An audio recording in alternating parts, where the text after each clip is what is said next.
नमस्कार। मैं doctor Mukesh Kumar Sharma, associate professor department of zoology, सम्राट परशुराम चौहान गवर्नमेंट कॉलेज अजमेर।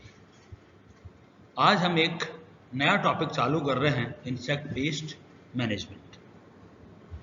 ये टॉपिक आपके थर्ड ईयर के सिलेबस में है और बड़ा इम्पॉर्टेंट टॉपिक है। इसमें बहुत बार बड़ा क्वेश्चंस भी आता है और ऑब्जेक्टिव में भी कई बार इसके जो शॉर्ट जो क्वेश्चंस होते हैं उसमें भी ये पूछा जाता है।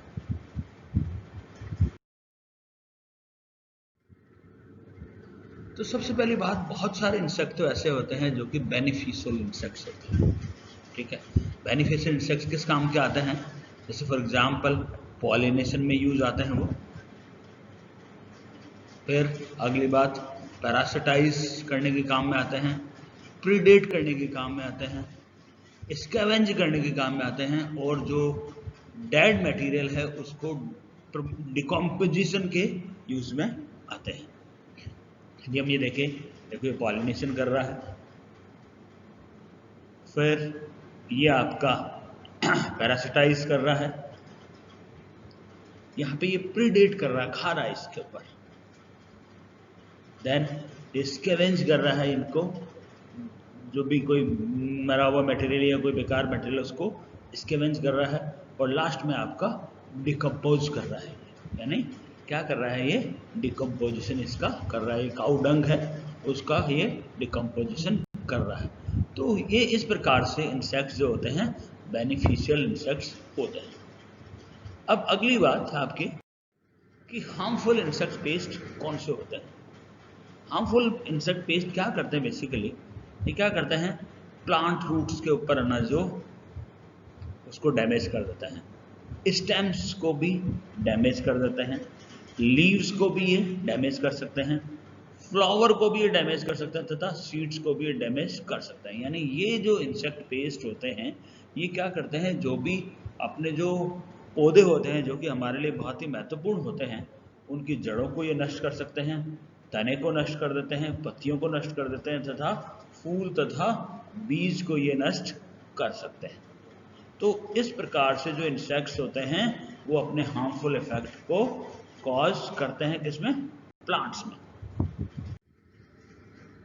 अब सबसे पहली बात, इंसेक्ट पेस्ट मैनेजमेंट होता क्या है बेसिकली। ठीक है, जो सबसे पहली बात कि जो पेस्ट मैनेजमेंट का जो कंसेप्ट है that was proposed in 1961 by Geier and Clark. इनका एक पेपर आया था, उसमें इन्होंने ये कंसेप्ट दिया, पेस्ट मैनेजमेंट का कंसेप्ट जो प्रपोज किया।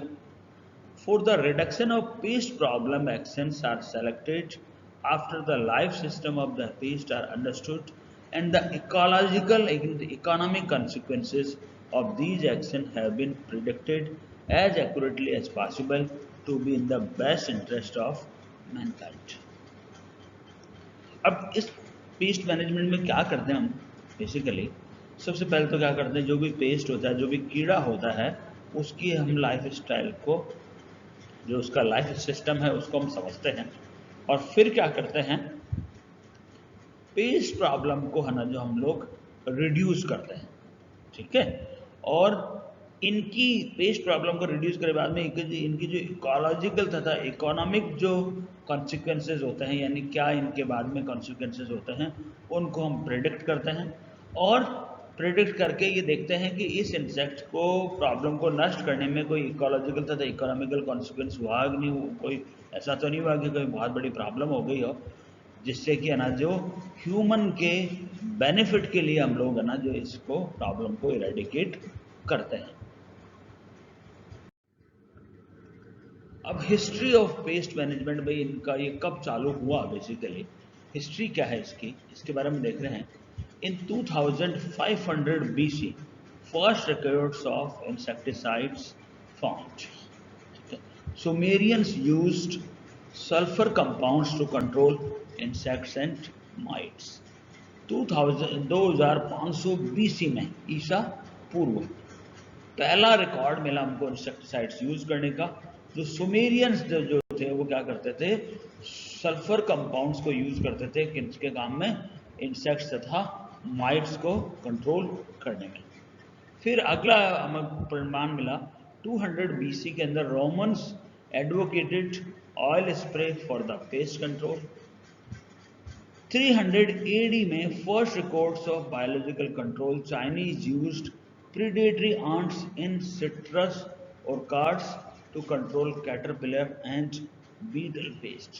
ये सबसे अच्छा हमको रिकॉर्ड मिला 300 AD में, ईसा के बाद में, बायोलॉजिकल कंट्रोल का।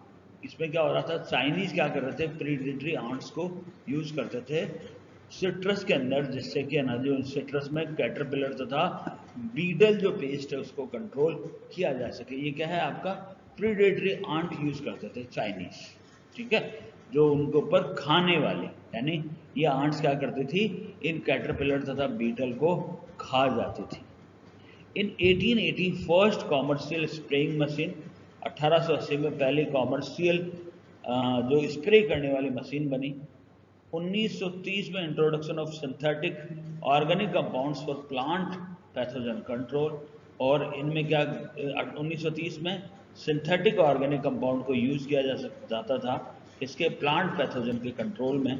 And 1940 first successful use of an entomopathogen milky spore use to control Japanese beetle.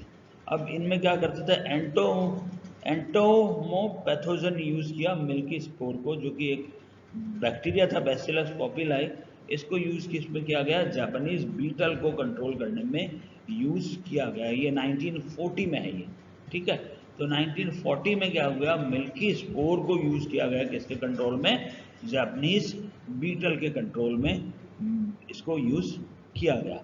तो इस प्रकार से हमको पहला रिकॉर्ड मिला 2500 BC में, ठीक है, और 1940 में फर्स्ट सक्सेसफुल यूज हुआ किसका, बैसिलस पॉपुली का, किसको कंट्रोल करने में, जापानीज बीटल को कंट्रोल करने में।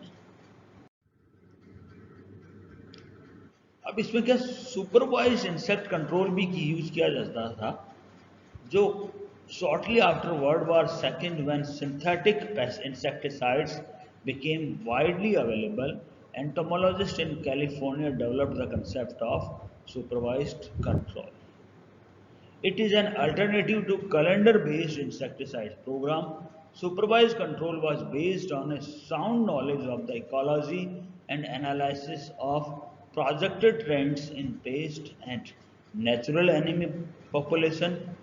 Then integrated control is supervised control formed much of the conceptual basis for integrated control that University of California entomologist articulated in the 1950s. अब ये एक supervise insect control method use किया गया, then after that integrated control method भी use किया गया। Integrated control sought to identify the best mix of chemical and biological control for a given insect pest. Integrated control में क्या करते थे, chemical तथा बायोलॉजिकल कंट्रोल दोनों यूज किया जाता था एक दिए हुए इंसेक्ट पेस्ट को खत्म करने के लिए। The adage of if a little works, a lot will work better was the major premise for applying chemical to address pest problem on the farm and around the home. एक proverb use की गई, एक कहावत use की जाती थी, यदि बहुत छोटा सा यदि काम करना हो तो बहुत ज़्यादा काम करना बेहतर होता है, ठीक है। एक छोटा सा काम किया जाए तो बहुत ज़्यादा काम होगा, वो ज़्यादा अच्छा है। ये यूज़ किया जाता था पेस्ट प्रॉब्लम को रिमूव करने के लिए, जिसमें क्या करते थे अपन, वो लोग केमिकल यूज़ करते थे फॉर्म में तथा घरों के चारों तरफ। Ecological backlash as early as the 1950s, pesticide induced problems such as pest resurgence, pest replacement and pesticide resistance caused problem in the agriculture and past resurgence. In 1959, scientists discovered that aphid could be better controlled by reducing the amount of pesticides used because the pesticides were killing aphid predator as well as the aphid themselves, causing large scale pest resurgence. ये बड़ा important है। Paste resurgence में क्या हुआ कि 1959 में scientist ने ये डिस्कवर किया कि यदि हम एफिड को यदि कंट्रोल करना चाहते हैं तो हमको पेस्टिसाइड्स की अमाउंट को रिड्यूस करना होगा। क्यों? क्योंकि पेस्टिसाइड्स क्या करते थे, एफिड्स को मारने के साथ साथ में क्या कर रहे थे, वो एफिड्स को खाने वाले जो प्रीडेटर्स थे उसको भी वो मार रहे थे, जिससे क्या हो रहा था, पेस्ट का जो इमरजेंस था, रिसर्जेंस था, वो ज्यादा मात्रा में हो रहा था। तो उससे क्या हो रहा था, एफिड तो मर ही रहा था, लेकिन एफिड के साथ साथ में उनको मारने वाले जो प्रीडेटर्स थे वो भी मर रहे थे। तो इस वजह से क्या हुआ कि 1959 में साइंटिस्ट ने ये डिस्कवर किया कि एफिड को कंट्रोल किया जा सकता है कैसे, हमको पेस्टिसाइड्स की अमाउंट को कम करके। ठीक है, तो इस तरह से है ना, जो पेस्टिसाइड्स की जो द्वारा जो बहुत सारी प्रॉब्लम इंड्यूस हुई, जिसमें कि पेस्ट रेजिस्टेंस था, पेस्ट रिप्लेसमेंट था और पेस्टिसाइड रेजिस्टेंस था। तो पेस्ट रिसर्जेंस को इस तरह से एड्रेस किया 1959 में साइंटिस्ट ने। अब जो पेस्ट कंट्रोल है उसके 3 मुख्य ऑब्जेक्टिव होते हैं। पहला ऑब्जेक्टिव क्या होता है, प्रिवेंशन। ठीक है, इसमें क्या करते हैं, प्रिवेंशन में keeping a pest to become a problem. ठीक है, सप्रेशन दूसरा होता है, इनमें रिड्यूसिंग पेस्ट नंबर्स और damage to an acceptable level. And third होता है इरेडिकेशन, इसमें destroying an entire pest problem. ठीक है, तो इस प्रकार से प्रिवेंशन यूज किया जाता है। प्रिवेंशन क्यों यूज किया जाता है, जिससे कि पेस्ट को प्रॉब्लम बनने से रोका जाए। दूसरा सप्रेशन में क्या करते थे अपन, पेस्ट नंबर को रिड्यूस करते थे, जिससे कि ना जो नुकसान तो हो लेकिन वो एक सहन करने वाली मात्रा में ही हो। और इरेडिकेशन में पेस्ट को संपूर्ण रूप से नष्ट कर दिया जाता है। ये 3 है ना जो मेन ऑब्जेक्टिव होते हैं इंसेक्ट पेस्ट मैनेजमेंट के। पहला आपका प्रिवेंशन, दूसरा आपका सप्रेशन, तीसरा आपका इरेडिकेशन। तो इस प्रकार से इंसेक्ट पेस्ट मैनेजमेंट किया जाता है। अब पेस्ट कंट्रोल के मेथड कौन कौन से हैं।